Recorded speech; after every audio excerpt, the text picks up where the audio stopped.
Tim Hughes, that's Brutal Bob Evans, and you're listening to That Wrestling Podcast.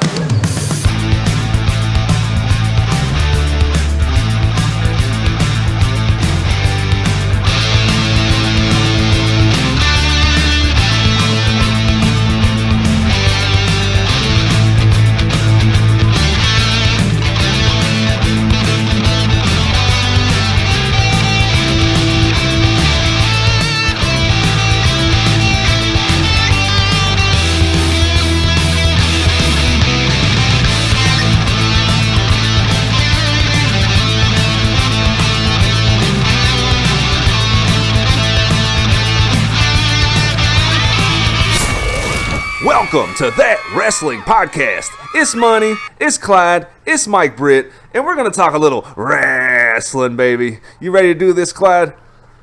Yes, sir. Ready to get it in, put it in the oven, bake it on up, brother. Mike Britt, how's things down there on the Gulf Coast today, baby?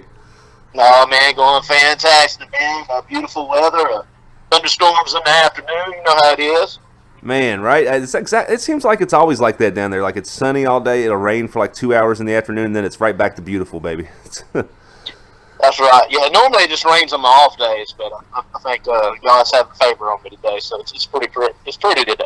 Either that or you put a swerve on the schedule, brother. Yeah, there you go. I switched off days with somebody else. That's right, man. That's right. And Clyde, how's everything going with you today, brother? Oh, pretty good, man. Been, peacock walking around the lobby all morning. It's the usual day. Was you chasing chickens or something over there? Yeah, I've been doing a little light training, man. Chasing chickens, beating meat, hanging out with Mickey, Those types of things. Get in there, Rock! Get back in there! Get out.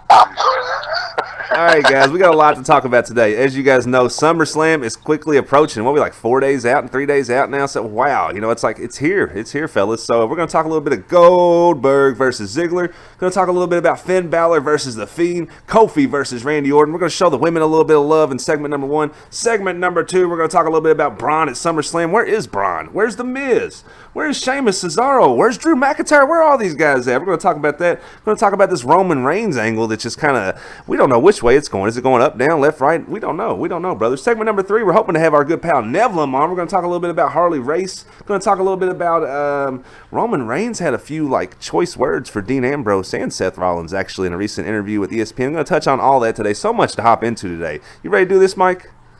Yes, sir. Let's jump on in, baby.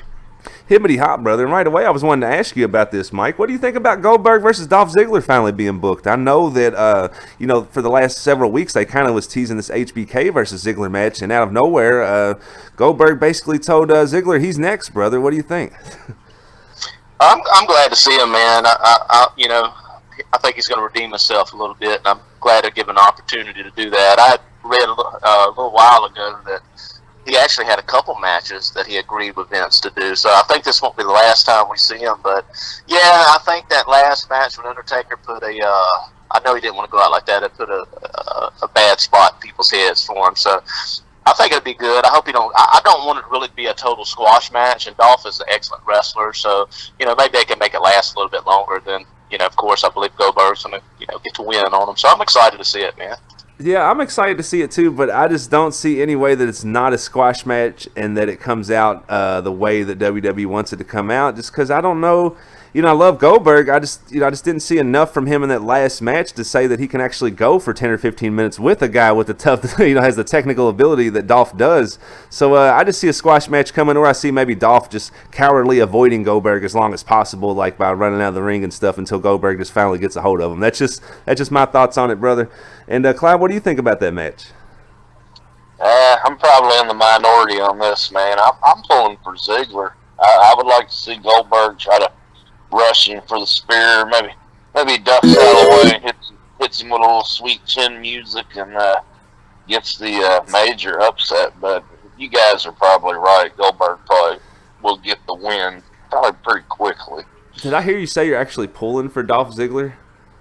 Oh yeah, I'm a huge Dolph Ziggler fan, man.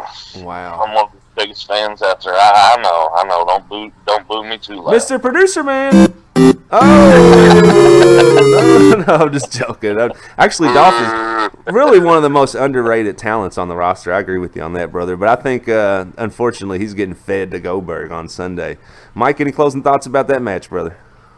Well, yeah, I'm going to say this, and I'm agreeing with Clyde on this part, man. I love Dolph as a heel, man. He's just a great heel. I loved it when I was watching SmackDown the other night and the Goldberg music come on, and I even told my wife, "Oh, Goldberg's on SmackDown." The music come on, and dude, that's classic. I mean, that is classic. So, if that did happen, I think that'd be genius booking, man. Nobody ever see it coming.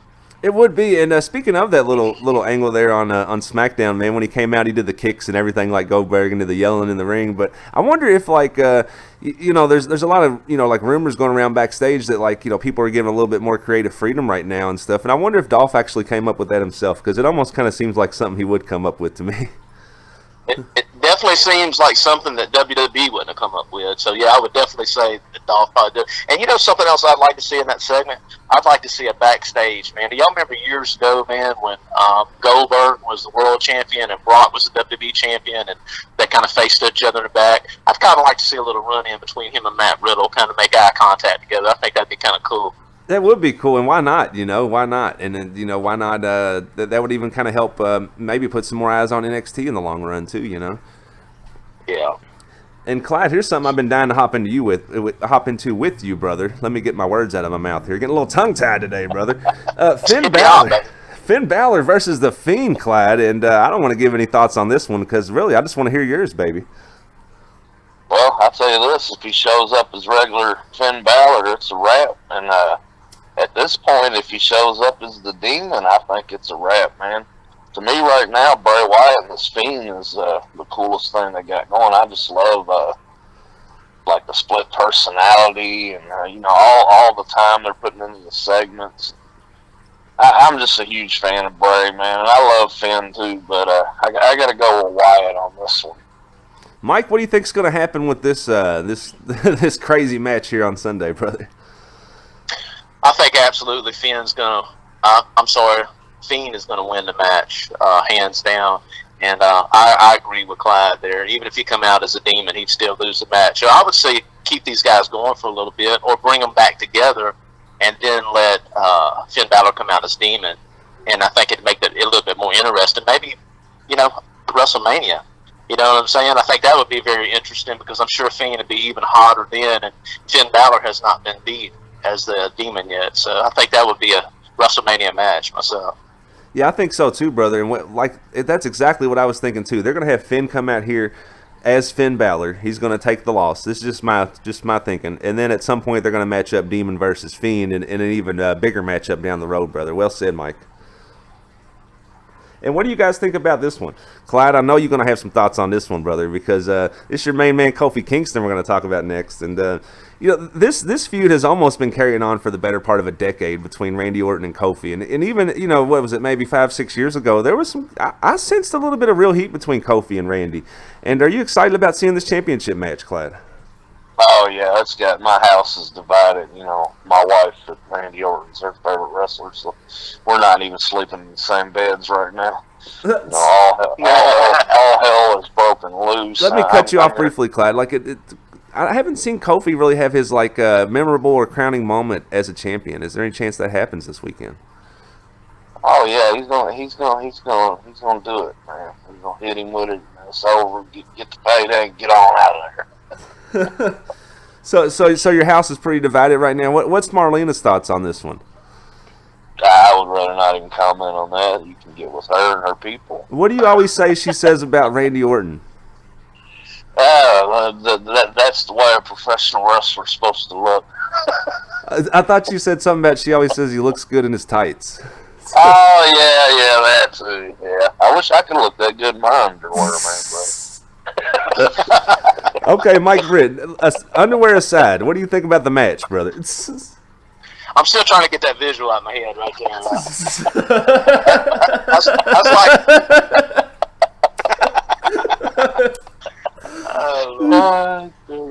well, it was a question to get, Dave. I'm sorry.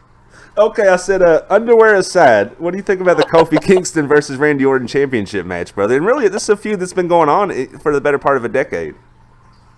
Well, I think Randy Orton is an excellent wrestler, and I agree with Marlena to an extent. If you were going to paint a picture of a perfect wrestler, it'd probably be Randy Orton.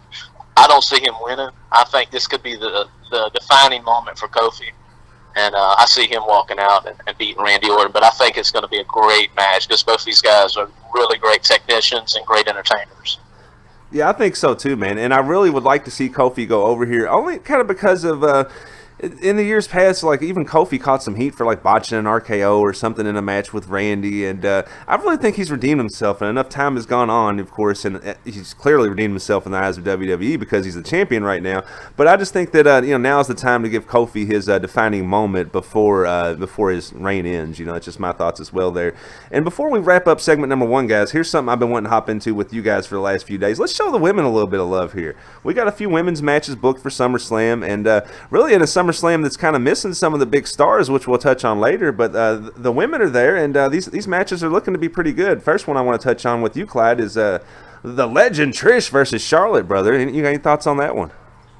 Oh, I can't wait for it, man. I was sitting there the other night watching Charlotte, and she is just amazing, man. I know she's got a lot of detractors. I see a lot of hate for her out there, and I don't really get it. She's amazing, and Trish can still go, so it's like a dream match, man. It's like, you sit down with your video game, but this is really going to happen, so I can't wait, man. I feel like it's an early Christmas present. Yeah, it almost is, and they're really, I think the segment caught a little bit of flack the other night where they had the tag match where Trish was actually out there but didn't actually wrestle at all in it. I thought it was a good idea, though. Why not tease the match a little bit before SummerSlam, and why not have Trish out there, in a match, but not actually have her in a match, to kind of just, we got to see her out there now at this point and see what she can do.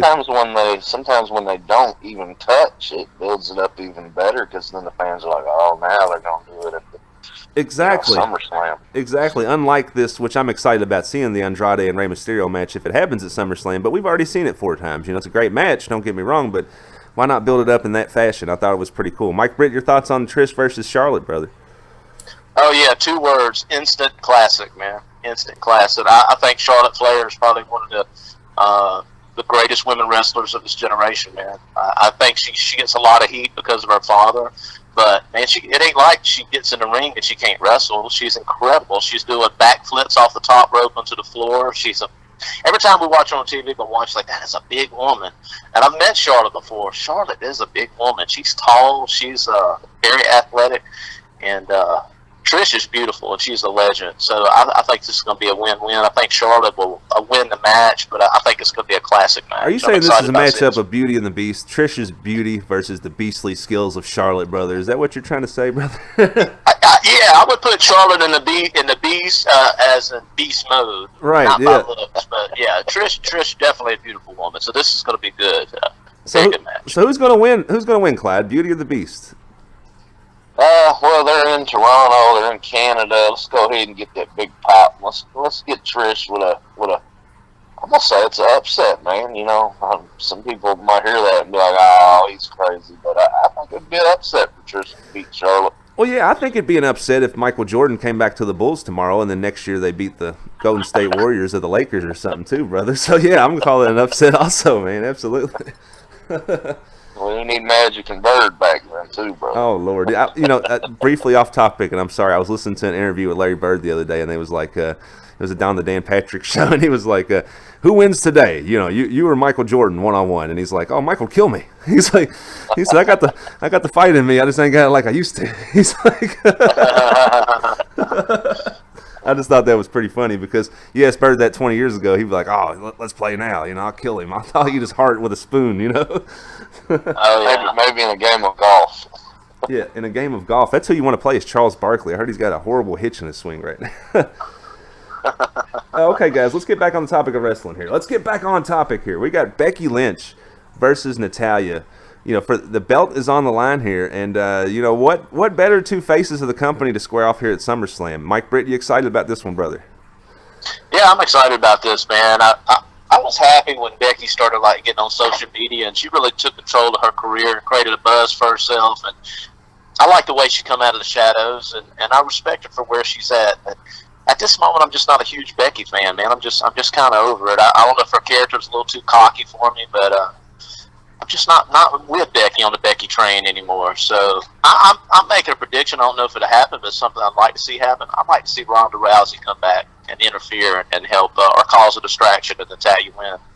That's what I think would be pretty cool. That would be a nice little swerve there, and I know she was out because of that broken hand, but it's kind of been all's been quiet on the Ronda front for a while. And what better time than now? A big event like SummerSlam for her to kind of burst back on the scene. That would actually be pretty cool, Mike. And your thoughts on this one, Clyde? Becky versus Natalya, brother. Who comes out with this belt in the end?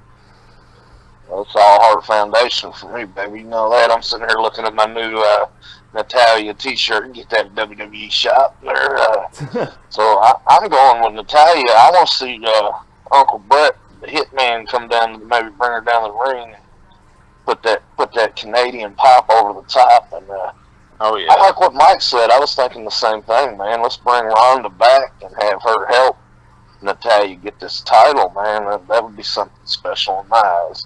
Yeah, that would be, and then that would kind of give Becky a reason to keep her little attitude going about being slighted or something, and kind of keep the heat on her per se. Yeah, why not, brother?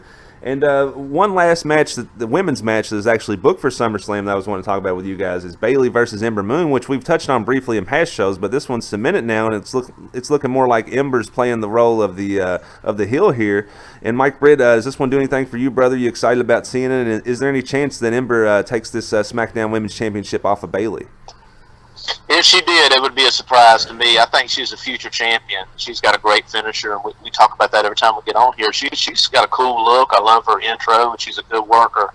I don't see her beating Bayley right now. I see Bayley winning, sticking a hand out, and then Ember kind of being heel. And maybe they can go on a few more matches. I think Ember eventually win it, but I don't see her winning right now. I think Bayley retains. Clyde, your thoughts, brother? I think it's Ember's time, man. I think it's her time to shine. And he's sitting there talking about Bayley, and I was just thinking about blue jeans. I don't know why. But, say it. You got to say it, Clyde. Say it. Go ahead. Lord have mercy, Bayley's got her blue jeans on. All hell's broken loose, by God. Yeah, I think it's Ember's time, but for whatever reason, I think Bayley at least gets one defense here before. At some point, Ember's going to be champion at some point. She may not even take it off Bayley, but I think at some point, Ember's going to be champion.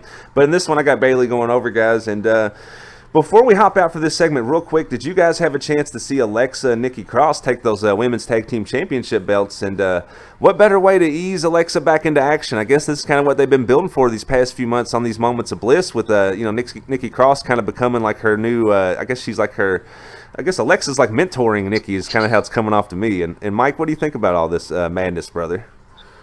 Yeah, man, I dig it, man. Like I said before, it kind of reminds me of Trish and Mickie James a little bit, the way Mickie James just kind of idolized Trish. And wouldn't that be something if Nikki Cross turns on Alexa? Because everybody would think that Alexa would turn on Nikki Cross down the road. But, yeah, I like it, man. I like Nikki Cross. I think she's really good. And I like the story. So this is pretty cool, man. I'm glad they got the belts. Well said. And like in wrestling, just like in the movie Hustle and Flow, it's always best if you can keep the tricks guessing. And, like they can keep us guessing with this angle. We don't know what the hell's going to happen. We don't know if Alexa's going to turn on Nikki. We don't know if Nikki's going to turn on Alexa. There's so many options, so many doors that can be opened later on down the line. Well said there, Mike. I didn't even really think about it like that until you said it. Then I just had like an epiphany. And Clyde, what do you think about this? Are you excited about seeing Alexa with some, with some gold around her waist, baby? I'm excited about seeing Alexa pretty much doing anything. I watched the match twice now, man. I love it. You can just see on Nikki Cross's face, the real emotion and the pride, and I was more happy for her than Alexa. And Alexa's, she's my top female star of all time. But Nikki really deserved this. She's a great wrestler, man. I actually think at the wrestling part of it, she's a little bit better than Alexa. And we can agree to disagree there, actually, brother. I'm coming over there now, brother. Mike, break the tie. Who's the better wrestler? Nikki Cross or Alexa Bliss? Oh, man. That's tough, man. I probably lean a little bit more on Alexa. I just like her finishing move. There you have it, Clyde, brother. And audience, our backs against the wall. You're gonna have to ask Melvin the same question. Okay. Might end up being tied up. Fair enough. Fair enough, gentlemen. We will. You can have another volley, gentlemen, if you like. Okay, sir. All right, guys, we're going to hop out, take a real quick break, but we will be right back after And this. I'm not stopping. 'Cause Scotty doesn't know. Scotty doesn't know. Scotty doesn't know. Scotty doesn't know. So don't tell Scotty. Hello, I'm Richard, but you can call me Dick. And I'm going to talk about something today that not a lot of men really like to talk about. But sometimes after a long day in the saddle, I get a little itching in my nether region.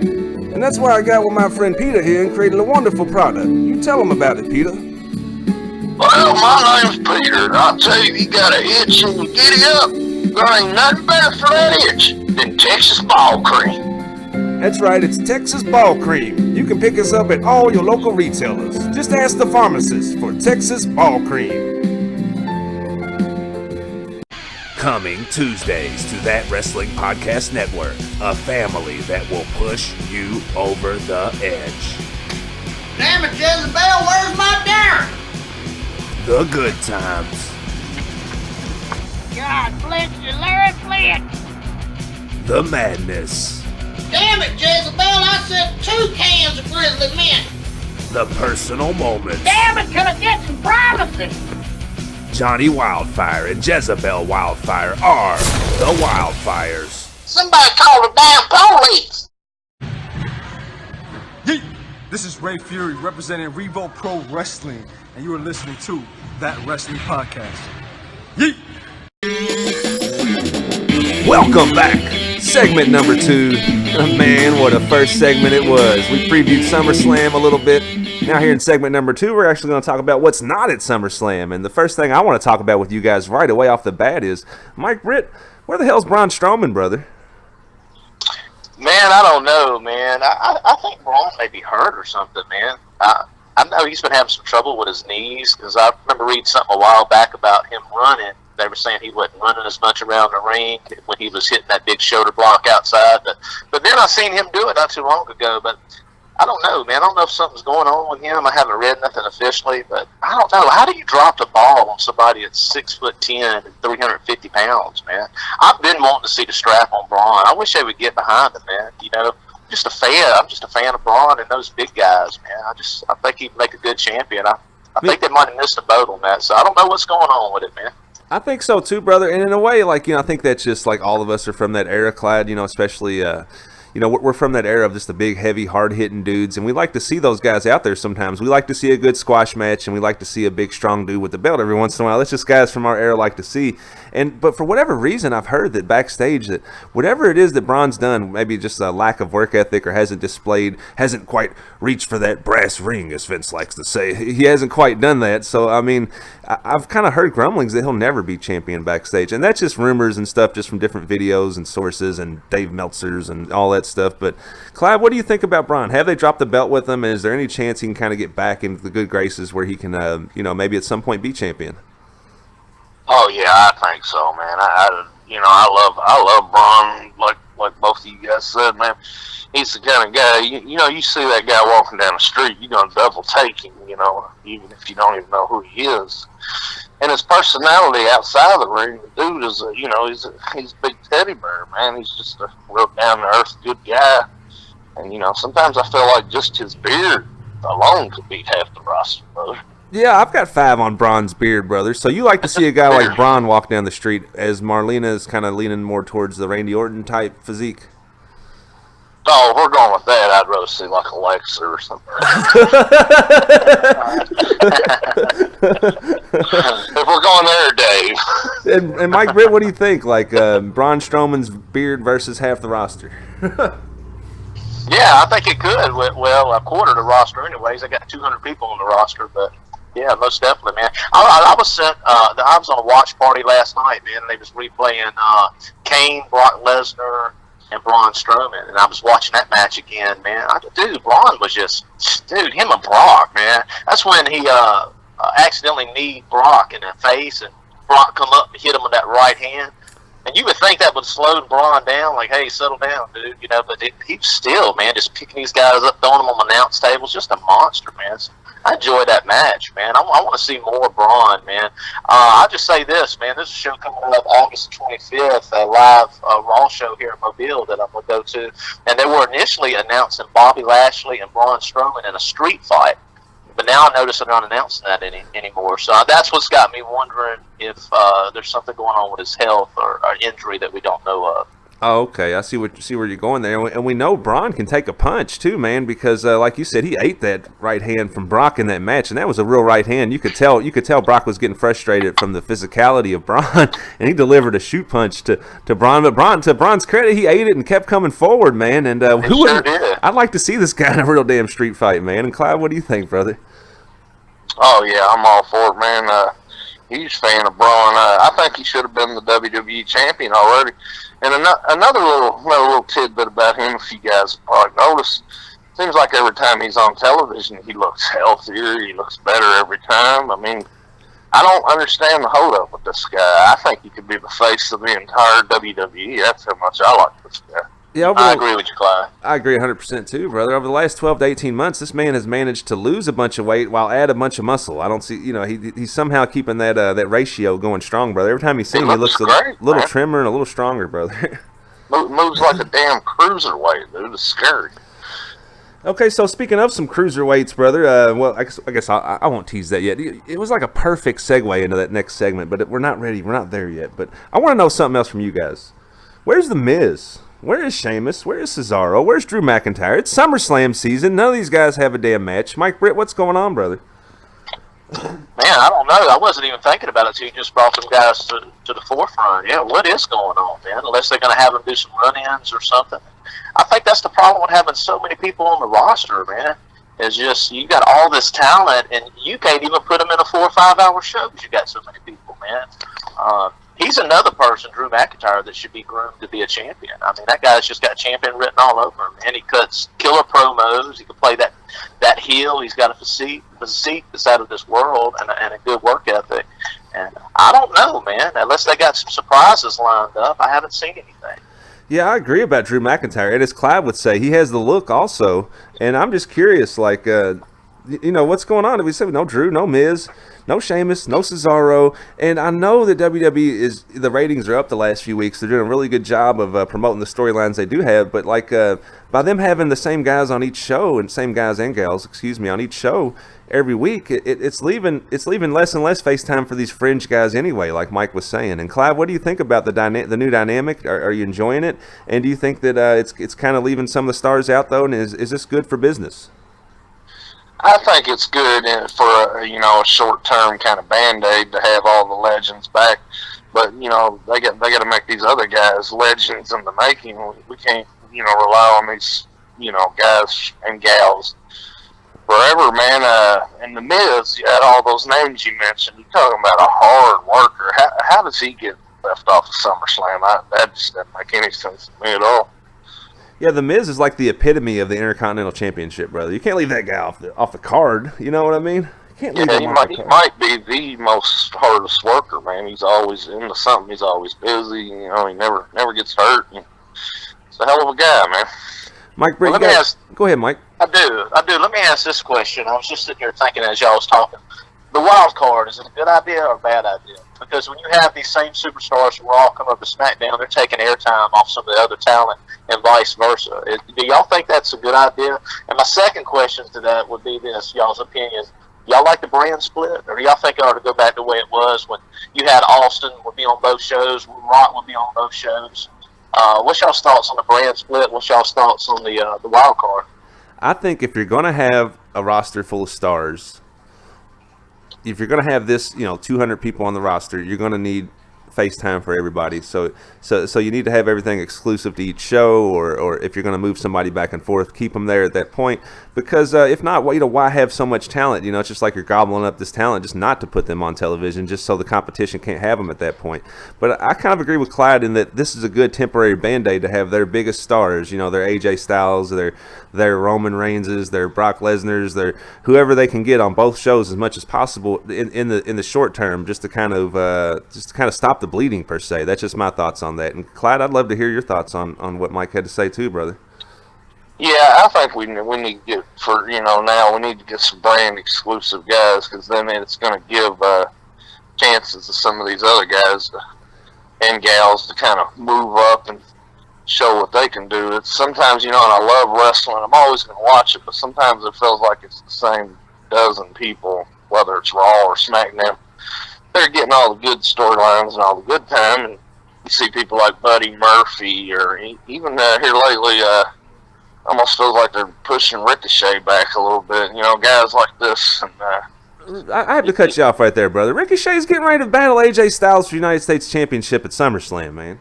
Yeah, but it feels like he's not going to come out on that, man. That's just the way I'm feeling. But I hope I'm wrong, I see what you're saying there. You feel like they've cooled on him a little bit. But at the same time, and I hate to get off topic here too, I kind of feel like WWE, almost like what Mike was saying, like WWE is bad about missing the window and picking up on cues from the fans. Like they had a chance with Braun, for example, to make him champion, year and a half ago when he was one of the hottest wrestlers on the planet. And right when they signed Anderson and Gallows and they had AJ on the roster, they had a chance to capitalize on that faction immediately. And not to say that the crowd isn't reacting to it, but on Monday, the pop wasn't quite what I expected when they came out on top in that tag match. And, Mike, what's your thoughts on this? Do you think they kind of missed their windows? Like, now they've thrown the OC together, and I don't know if it's the same as it would have been 2 years ago, I think it would have been much harder, right, when they were coming out of Japan. And they should have capitalized on it immediately. And just like what you were saying with Braun was super hot a year and a half ago. And especially when he broke away from the Wyatt family and he was standing on his own.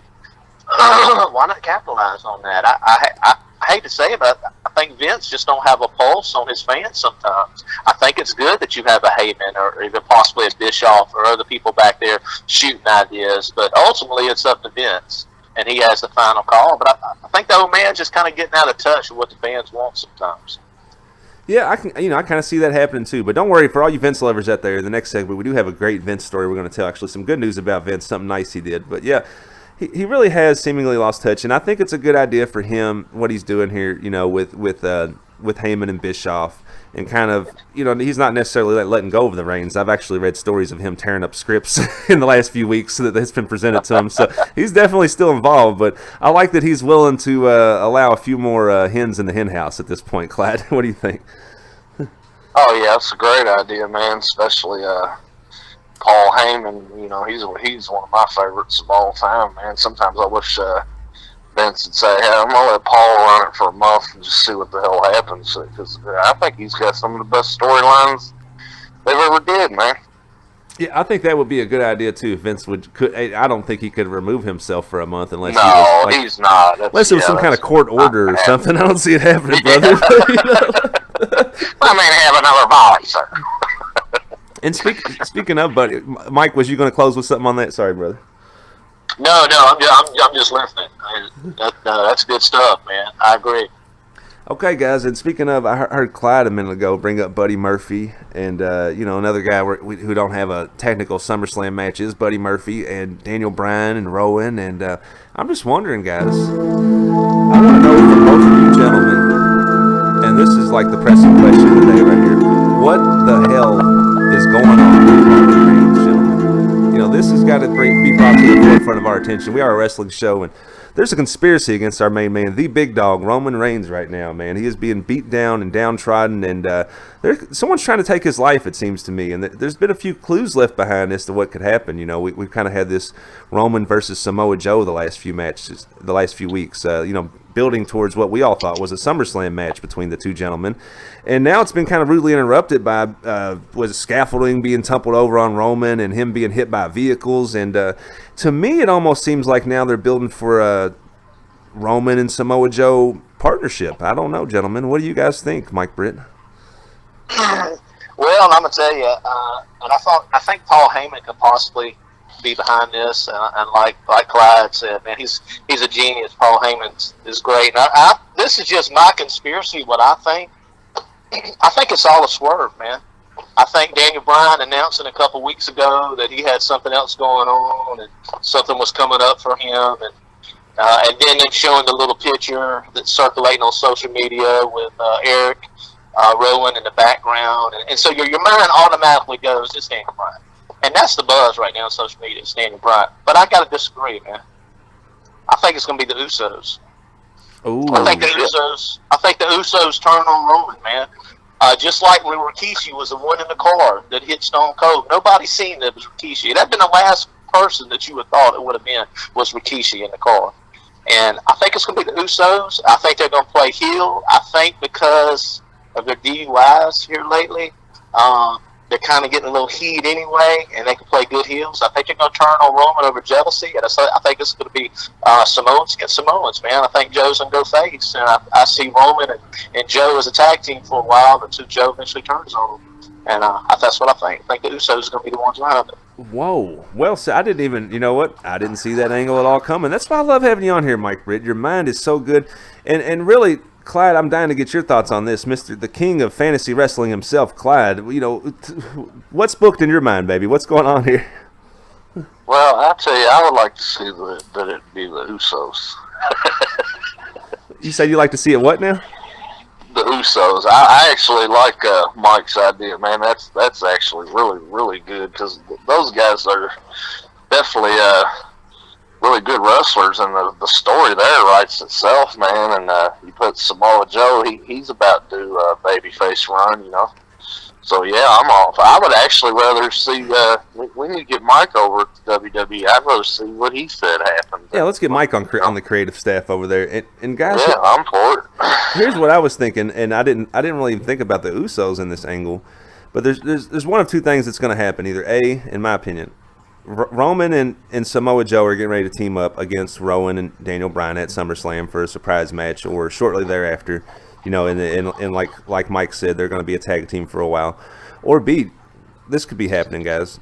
Daniel Bryan said he had something huge up his sleeve. You know, what if it is the Usos? What if Daniel Bryan forms some kind of faction that includes Roman Reigns and Samoa Joe and Rowan or something like that? I mean, that would be a really formidable faction in the WWE. I don't know. Maybe I'm going off the tracks there, Mike Britt. Samoan Dynasty. Yeah, I would love to. You know, Daniel Bryan plays such a good heel. I mean, he's such a good talker, man. He can bring so much heat upon himself. I didn't even think about that. But if he's actually behind the Usos doing it, I could see it. And let me throw this tidbit out there, man. And this is one reason that's got me thinking this theory.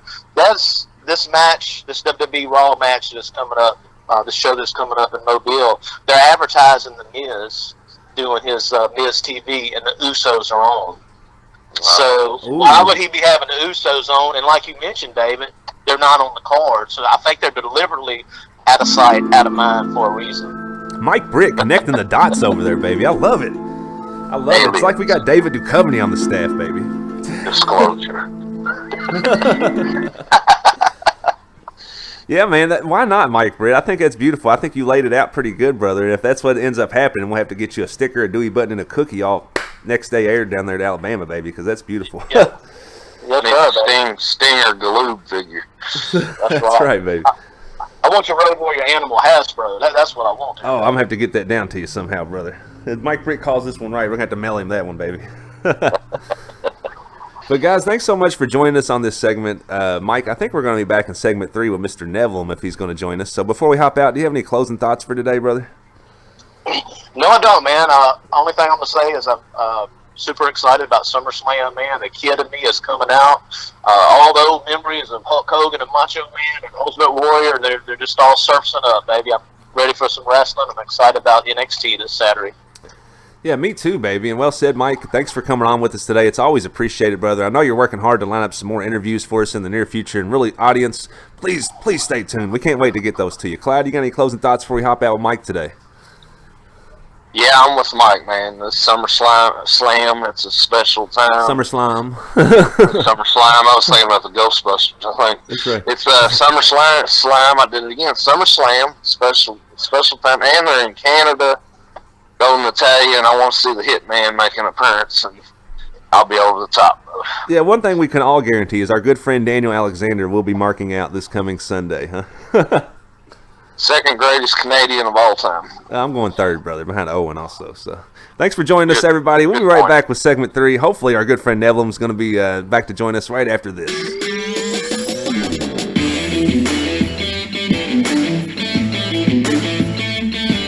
This summer, one family. Dad, this place is kind of creepy. Son, get some rest. There's nothing to be afraid of. Is about to see that things ain't always what they seem. The legend is true. Can't believe it. For thousands of years, they've been dormant, and now they must eat. Darnell Jackson and Haley Joel Osment star in this summer's blockbuster hit that you won't want to miss. Okay, my keys. Where's my keys?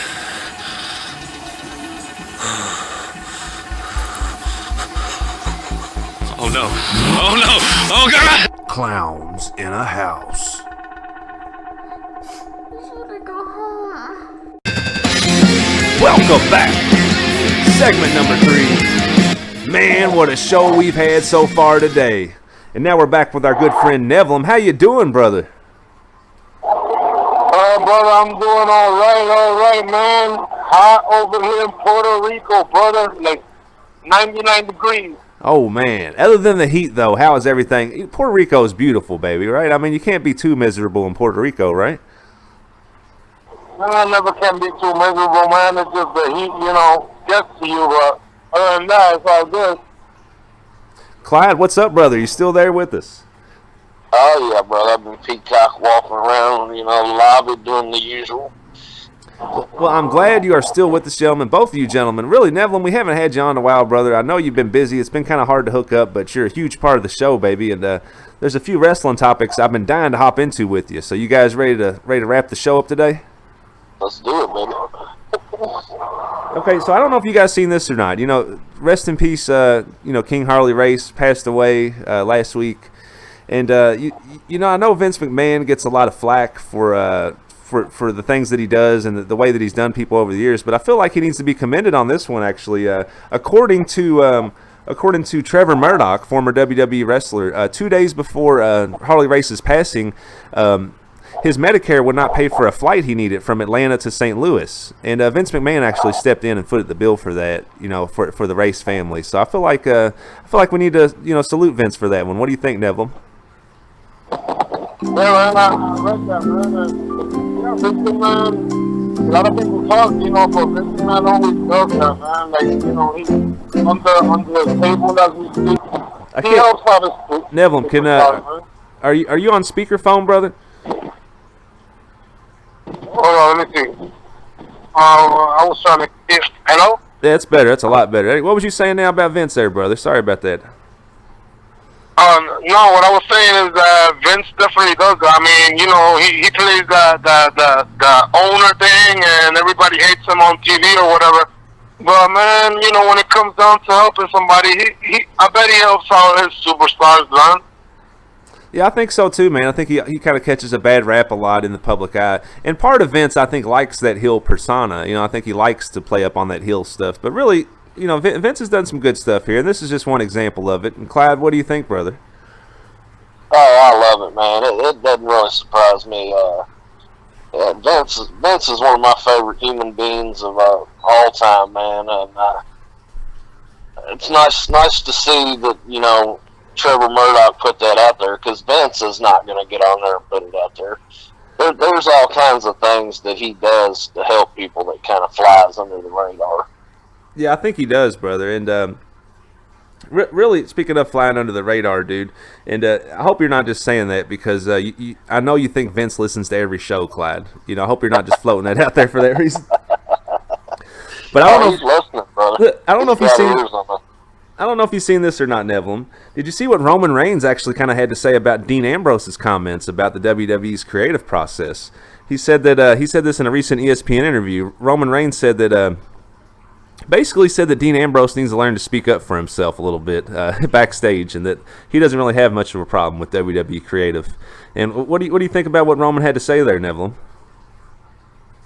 Well, each to their own opinion, man. I mean, Dean Ambrose was letting out his frustration. If he didn't, he was unhappy, man. And a lot of it had to do with creative team, and we've seen it. I mean, we've seen it. How many of us as fans we'd be like, oh man, what's wrong with creative team? You know what I mean? Like, this wrestler is huge, and creative team is just messing them up. Yeah. So, but Roman Reigns, Roman Reigns is on top of the world, man. So he probably doesn't have no problems at all. Yeah, right. I see what you're saying. So it's easy for Roman to throw stones from his glass house, basically. I see what you're saying there. Yeah, when you're on top of the world. Exactly. It's like if John Cena said it. Of course John Cena's gonna say he's never, Right. Yeah. No. Well said, brother. Well said. Yeah. When you're a star like that, yeah, exactly. Your perspective's a little different when you're on top. But I will say this in Roman's defense: wasn't Dean Ambrose kind of in a similar position to Roman, though? I mean, isn't he considered, one of the main stars also? Well, he was, but we've seen the last couple of like his character and how they were treating him, and he only won the belt once for 3 months, and that was it. That was it. At least he got there, but No, well said, dude. Yeah, and I think that was it. And Clive, what do you think about about Roman's thoughts on Ambrose's thoughts? I guess do you think that is this really a story or is this a non-story? And do you think what Roman had to say about what Ambrose said about creative? Do you think basically that Dean just wasn't speaking up enough for himself? What do you think, brother? I can see that. I've heard from people before that Ambrose can be a little standoffish, and he definitely beats to his own drum, and sometimes in the wrestling business that might work against you, and Roman is... I guess it's good if you really beat your own drum. That's the only drum you really want to be beating, right? Roman Reigns, man, the wrestling business is so much a part of who he is. I mean, it's the roots of wrestling run right to the Isle of Samoa and all that, man. So I think Roman's always going to have a little bit of an advantage. And hey, man, let me put this in there, man. Since Dean Ambrose left the WWE, like in WWE, we barely talked about Ambrose in the past years, right? And suddenly he left, and it's all, John Moxley did this. Oh, John Moxley's over there. John Moxley, you know what I mean? Right, yeah. It's kind of like reignited his own fire, and like you said, he had kind of cooled in WWE. And do you think that one thing, I guess, whether or not whatever side of the fence you are on with Moxley's comments, one thing we can't deny is the fact that he saw his character was cooling off. He knew he needed some kind of change or injection, and he went out and did that on his own. Nevlin, what do you think about that? Yeah, brother, definitely. I like it. I like it, man. I was waiting for it. Matter of fact, me as a WWE watching WWE, I always refer to him as John Moxley, because when I was down in ZZW and I wrestled a couple of matches for him, he was there, man. Yeah, he was brutal. Yeah, he just brought so that. I always refer to him as Moxley, man. That's beautiful, man. You actually had a chance to, wrestle in the same events as Moxley back in the day, Yeah, I've seen him a couple of that. He's a crazy dude, man. Crazy dude, man. That's why I like having you on, Evelyn. That's why we have to get the perspective from sunny Puerto Rico, baby. And speaking of some more perspective, we're going to stay on Roman, for the rest of this segment here because, man, that ESPN interview that he recently gave was kind of packed full of a lot of stuff. And in a way, it kind of showed some chinks in the Shield's armor, I guess you could say, because that's kind of what they was diving into. They was wanting to know stuff about Ambrose, and they was wanting to know stuff about Seth Rollins. And here's what Roman Reigns had to say about Seth Rollins' AEW comments. I don't know if you guys saw, Seth Rollins said AEW is competition to WWE, and Roman said, no, it's not so fast there, Seth. He said Seth's entitled to his own opinion, but he doesn't see them as competition to WWE. And what do you think about that, Clyde? I think they're definitely competition, man. We got Jericho's already there. We got John Moxley. There's no telling who else at this point. I mean, they got the kind of financial backing anybody from WWE can end up in an AEW ring. I really believe that. And do you think that Roman's just voicing his opinions, like honest opinions, or do you think that Roman's a company man now? Like kind of almost like Nevlin was saying, it almost comes off like Roman's like that next Cena type guy. Like he's a company guy. He's not going to speak out bad against WWE. He's going to make WWE look as strong as possible. So do you think that there's any kind of rift at all between like Roman Reigns and Seth and Dean? I want to say, there might be it's a little disagreement in opinions, but I do think Roman is playing the company guy, and that's a smart card for him to play. Because look at the amount of time and money that they've invested in Roman Reigns. And Nevlin, what do you think? Like from some of these recent quotes from Roman in this article here, do you think that Roman's playing up this company man role, and do you think that do you think there's a rift between him, Seth, and Dean? And if not, do you think there could be one in the future, brother? You know what? I think they all get along with each other. You know what I mean? They're obviously they've been together for years out there. But to me, it's Roman is a machines guy, man. You know, he's a machines wrestler, so he's obviously gonna defend WWE no matter what, because he's their boy. So. Yeah, so you think he's just playing up that role now? He's kind of like, what's Vince say? He's reaching for the brass ring. That's what Roman's doing now, huh? Is that what he's doing? Exactly. Yeah, exactly. But because I remember there was this different interview where he said something different about Moxley and whatever, and in this one he was like, you know, he changed it a little bit, and I'm wondering if maybe, you know, they pulled him aside and said, look, say this and say that, man, because, you know, man, because that's how Roman works, man. Yeah, man, it's almost like a conspiracy. You know, it's almost like we got a lot of Roman Reigns conspiracy on today's show, guys, because it is. You know, he almost did kind of change his tune. A few months back, Roman was saying how just happy he was for Moxley, and that you know, I remember seeing a Seth interview too, where Seth said that you know, Dean doesn't like hokey shit. You know, he's talking about what Dean's gimmicks had been recently in WWE and how Dean was ready for a fresh start. And now it almost seems like that the tune's changing on the end of the guys that's left behind, Clyde. What do you think, brother? Yeah, I think that's exactly what it is, man. Just kind of being a good company, man. Ain't nothing wrong with that. Did Vince get to him? Do you think so? Did Vince send like who's company men for WWE? Like we got the Big Show, we got Mark Henry. Did Vince send these men to talk to these gentlemen? Is that what happened, Neville? Do they send them to talk to them?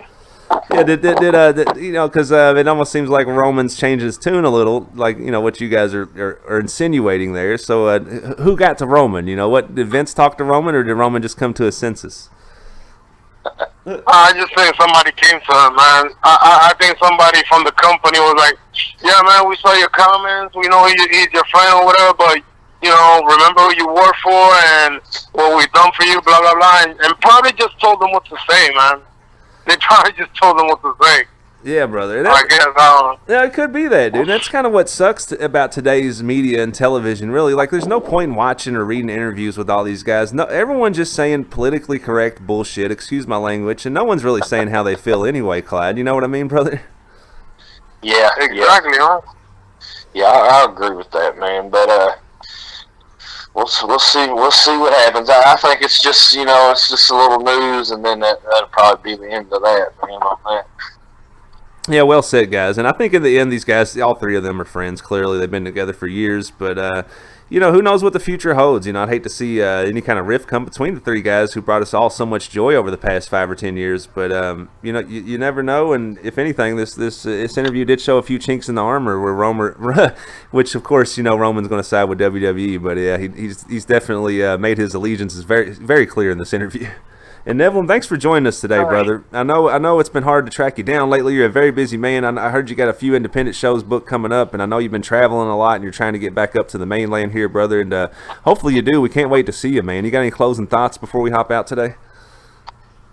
Oh, man, thank you for having me on, man. It's always a pleasure to be here, and anytime you need me, man, you know I'm always out here. And, yeah, catch WWL, man. They're doing great right now. I'm working with them behind the scenes and stuff like that. I physically can't get into the ring, not just yet, but I'm working on it, and I'll be in Chicago wrestling soon, man, as soon as August. Yeah, man, cannot wait to see you there, brother. And Clyde, I know Neville's a good friend of yours as well, brother. Hopefully we can all hook up when he makes it up here. Yeah. Me and Melvin get together with the Hispanic and Johnny Wildfire, man. Maybe go do some partying. What's your damn Wildfires and then Hefe, man? That's right. God bless you, Larry Flint. That's what the Wildfire's good to say, right? What's your closing thoughts today, Clyde, brother? Closing thoughts, man. SummerSlam right around the corner. I can't wait, man. And I'm like a little kid hoping for the need Bret the Hitman Hart, man. He needs to come out and make an appearance. And that's all I got to say about that. Yeah, my closing thoughts are this. As much as we know about SummerSlam, I think we got 9 matches booked. Last year they had 13 at SummerSlam. There's only 9 booked right now, guys. So there's 3 or 4 up in there. You never know what could happen here in these. You know, there could only be 9 matches. Then again, there could be 11 or 12. I like the fact that the whole show is not set in stone. They might be a swerve or 2 during the card. You know, there's a reason to tune in. It's not just here's what's happening next, and following that we have this. You know, it's not that this year. They've got some stuff up in there. You don't know what's going on with Roman Reigns. We don't know what's going on with Rey Mysterio and Andrade. If they're going to have some kind of hair versus mask match. We don't know what's up in there, and I like that, folks. I like that.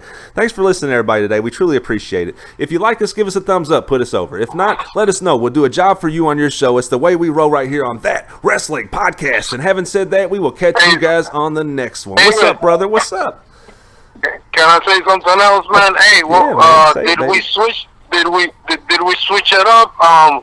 If we get 100 subscribers, that what we talked about, or you haven't? I haven't had a chance to run it by Clyde yet, baby. Let's run it by him off the air. I'd hate to have this man taking a guitar shot that he's not agreeing to take. Oh, man, do it. You should do it right on the spot because he can't say no, man. Man, that's only 20 subscribers away, Clyde. He's wanting you to take a guitar shot when we get 100 subscribers, brother. I tell you what, for my good friend Melvin, I'll do it. Oh, you heard it here, folks. All right, brother. You heard it here, and what was it when we get to 200 subscribers, David, or maybe 150? What are you gonna do? Forget it, brother. What are you gonna do? Brother, I'll jump off a second floor or whatever through tables, brother. Oh my God, Joey Janela, please don't die. Oh my goodness gracious, baby. Yeah, okay. At 300 subscribers, David's going to take everybody to WrestleMania. Oh, Lord. Guys, having said that, we're going to hop out. We will catch you guys on the next one. Thanks, man. Follow the reptile. That's right, baby. Ooh, yeah. You know my daughter? Carlito, Caribbean. And you can't teach that. You think that your man cave has it all. The memorabilia, the pool table, the bar, the bowling alley. But you're still running to the bathroom during the game's critical moments. Not anymore. Introducing the Poop Chute. Our patented carbon fiber technology is the same stuff used on the space shuttle to safely remove human waste. Simply attach the Poop Chute to the nearest couch or ottoman, run the 40-foot of free hose to the nearest toilet, and let it rip. These homemade inventions seem like good ideas until you get poop on your hands. Just try the Poop Chute. For only 9 easy payments of $49.99, you will never miss the game-winning touchdown again. Just call 1-800-635-POOP. Operators are standing by. The Poop Chute. It's a home run. The following is a paid advertisement for Scrotal Treatment Centers of America. That Wrestling Podcast is not responsible for any products in this ad. Do you suffer from ACE, also known as atypical constant ejaculation? Well, you are not alone. And now, thanks to the Scrotal Treatment Center of America's patented new Semenese technology, you can get your problem taken care of. It's a series of 3 invasive laser-guided injections that'll have you up and running in no time. That's the Scrotal Treatment Centers of America. Not only am I a spokesman, but I'm a client.